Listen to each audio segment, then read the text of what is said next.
Rachel, it's so nice to be here this evening. It's great having you here, Hillary. Before we start on your new and fabulous book, I have to ask about this swap of 5 terrorists for 1 American soldier as the Secretary of State. Former Secretary of State, but I can assure you, Rachel, this was a great deal for America. But 5 terrorists.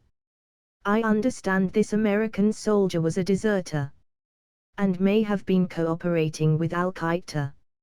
One man's terrorist is another man's patriot, he. Seriously, I don't think it was a bad trade at all. But how can you be sure these terrorists won't pick up arms against us again?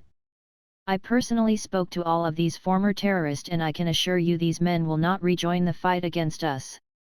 They only want to live normal lives and enjoy their families, and catch up on episodes of Family Feud. Oh, I didn't know you went over to Gitmo at Guantanamo Bay. I'm impressed. Well, not exactly. My assistant, went to one of the terrorists' attorney's office. At his DC office, she was totally assured these 5 men only want to work together in a joint venture to open a hummus company, a gourmet one at that. Oh, I love hummus.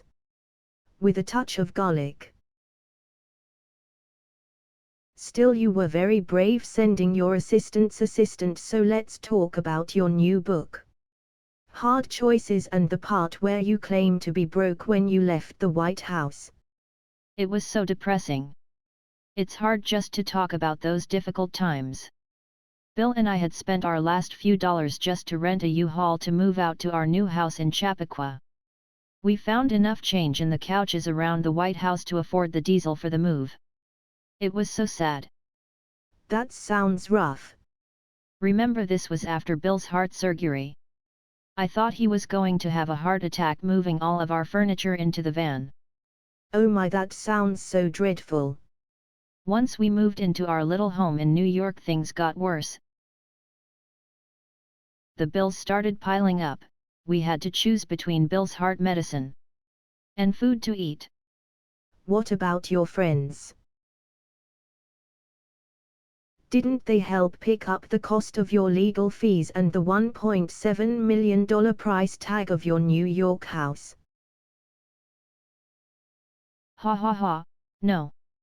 I can't discuss these things. Remember, Chelsea started school and that was over $25,000 a year. We were even considering the Peace Corps for her to save on tuition. And what happened to $8 million advance for your other book? Ha.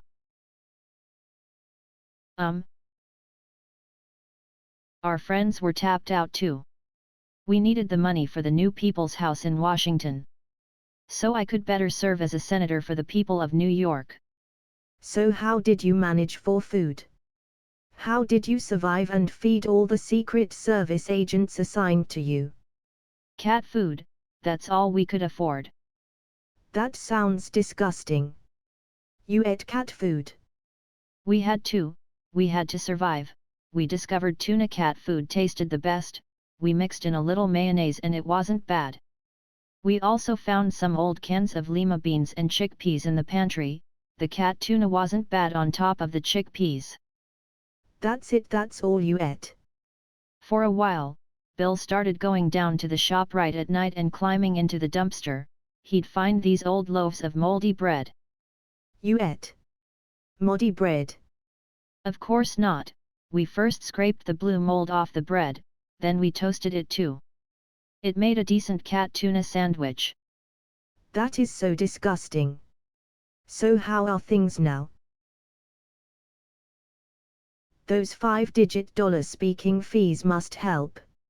Yes, much better, thank you. We can afford hot dogs and rice now. God, I could never put a hot dog in my mouth. If there's anything I can do for you, anything. You're too sweet, thank you. We should get together. Well, Bill is making a speech this weekend. We could get together. Do you have any mustard? Sure, but no hot dogs. We do have some kielbasa.